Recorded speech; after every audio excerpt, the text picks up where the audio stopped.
Venezuela के planes में रात का साइलेंस नॉर्मल नहीं होता।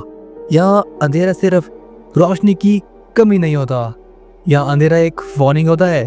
क्योंकि जब हवा रुक जाए, जब जानवर अचानक चुप हो जाए और जब दूर कहीं से एक सीटी सुनाई दे तो लोग भागते नहीं, लोग रुक जाते हैं। कि यहाँ एक रूल है जो बच्चे भी जानते हैं, अगर सीटी दूर लग रही है तो वो तुम्हारे बिल्कुल पास है। इस रूल के पीछे एक नाम है एल सिल्बॉन द व्हिstler। तो वेलकम टू आवर शोज मेरे भूतो, और आज हम बात करने जा रहे हैं एल सिल्बॉन की व्हिstler। जब सीटी दूर लगे समझ लो वो पास है।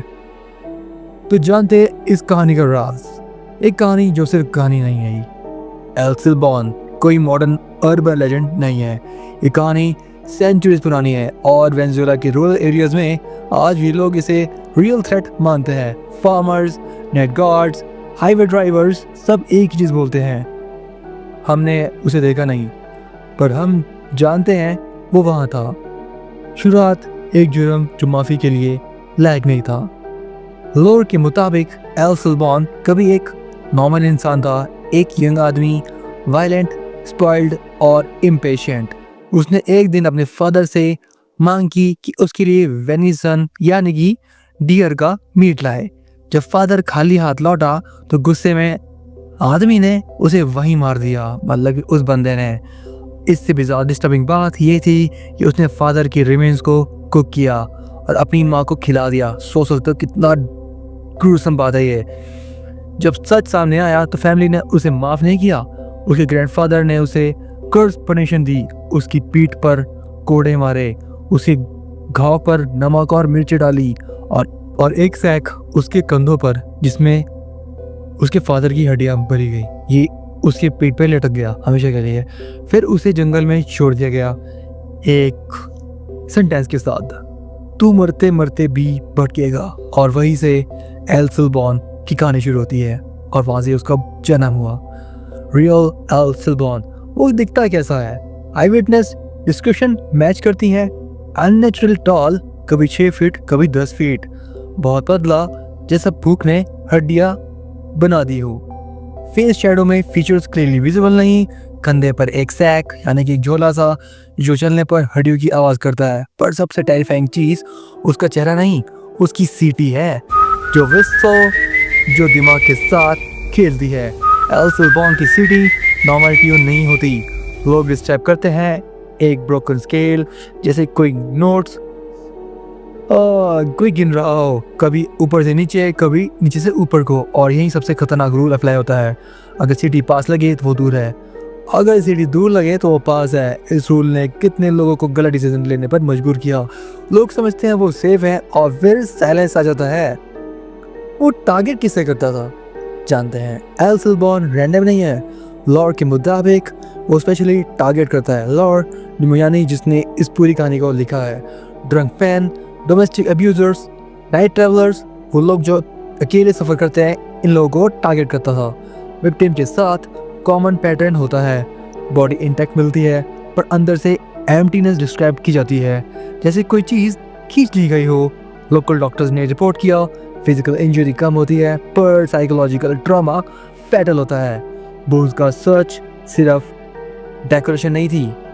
एल सिल्बॉन का सैक सिर्फ सिंबलिज्म नहीं है। वॉर के मुताबिक वो अपने विक्टिम्स की हड्डियां भी ऐड करता था उस सैक के अंदर, झोले के अंदर। सैक जितना बड़ा होता है उतना वो ज़्यादा रेस्टलेस होता है। कुछ लोग कहते हैं अगर तुमने हड्डियों की आवाज़ सुनी तो तुम ऑलरेडी बहुत तेज हो। रियल एनकाउंटर्स जो इग्नोर नहीं की जा सकते। 1990s में वेनेजुएलन हाईवेज पर मल्टीपल रिकॉर्ड्स आई।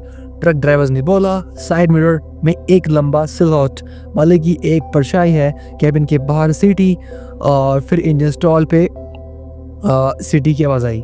जहाँ इंजन था वहाँ पे दिखा, फिर कैबिन के बाहर दिखा। एक ड्राइवर ने लिखा मुझे लगा आवाज़ पीछे से आ रही है, जब मैं पलटा तो साइलेंस था और फिर मेरी वाइड शील्ड पर एक हाथ रखा गया। ऑफिशियल रिपोर्ट्स में इंसिडेंट को हेलुसिनेशन बोला गया, पर जब अलग अलग लोग सेम डिटेल बताएंगे तो कोइंसिडेंस क्वेश्चनेबल हो जाता है यार। प्रोटेक्शन क्या कुछ काम करती है? क्या प्रोटेक्ट कर सकती है इस चीज़ से? लोकल फोकलोर में कुछ रूल्स हैं। डॉग्स एल्सेबॉर्न को डिटेक्ट कर लेते हैं। अगर डॉग रो रहा है मतलब कि वहाँ से भागना तय है और तुम्हें भागना भी चाहिए। विप का साउंड उसे डिस्टर्ब करता है। एक विप साउंड होता था, उसे डिस्टर्ब करता था, आवाज होता। मिर्ची और अल्कोहल की स्मेल उसे दूर रखती थी। सबसे इम्पोर्टेंट रूल, अगर सीडी सुनाई दे रिप्लाई मत करो, क्योंकि एल्सेबॉर्न का गेम अटेंशन बेस्ड था। साइकोलॉजिकल हॉरर क्यों काम करता है? एल्सेबॉर्न का सबसे स्ट्रॉन्ग वेपन था उसका फिजिकल वॉइस नहीं, उसका एंटीसिपेशन। तुम उसे देखते नहीं, तुम उसे कन्फर्म नहीं कर पाते, तुम सिर्फ सुनते हो। और हमें ह्यूमन ब्रेन साउंड को सबसे ज्यादा पर्सनलाइज करते हैं, इसलिए एल्सेबॉर्न सिर्फ फोकलोर नहीं, एक परफेक्ट प्रेडेटर डिजाइन है। क्या एल्सेबॉर्न सिर्फ कहानी है? स्केप्टिक्स बोलते हैं mass hysteria, culture fear, sound illusions, पर बिलीवर्स पूछते हैं फिर same rules, same details, same fear हर जनरेशन में क्यों रिपीट होता है? और सबसे इम्पोर्टेंट बात, अगर ये सिर्फ कहानी है तो लोग आज भी रात में अकेले सफर क्यों अवॉइड करते हैं? द मोस्ट डिस्टर्बिंग पार्ट, एल्सेबॉर्न का एंड नहीं है। लॉर के मुताबिक वो कभी रेस्ट नहीं करता, वो कभी फ्री नहीं होता, वो सिर्फ कलेक्ट करता रहता है क्या हड्डियाँ, और जब सैक पूरा भर जाता है तो और भूखा हो जाता है। वेनेजुएला में एक रात का रूल है, अगर हवा अचानक शांत हो जाए और दूर से सीटी आए तो अपनी जगह पर खड़े मत रहना, क्योंकि एल्सेबॉर्न तुम्हें दोहराता नहीं, वो तुम्हें कंफ्यूज करता है और तुम डिसीजन लेने पे मजबूर हो जाओगे। और जब तुम समझते हो कि डेंजर दूर है तब वो तुम्हारे बिल्कुल पास होता है। और याद रखना, जो चीज़ सिर्फ सुनाई दे वो अक्सर सबसे पहले पहुंच चुकी होती है। सो ये थी हमारी एल्सेबॉर्न की कहानी। ऐसा क्रीपी बंदा जो हड्डियाँ लेके घूमता था और हड्डियाँ ही इकट्ठी करता था। तो पसंद आई हो तो यार सब्सक्राइब करना प्लीज़, और शेयर करना इस वीडियो को। और यार ऐसी क्रीपी क्रीचर्स के बारे में मैं वीडियोस आता रहूँगा। सो दिस इज अशुवर्स साइनिंग ऑफ।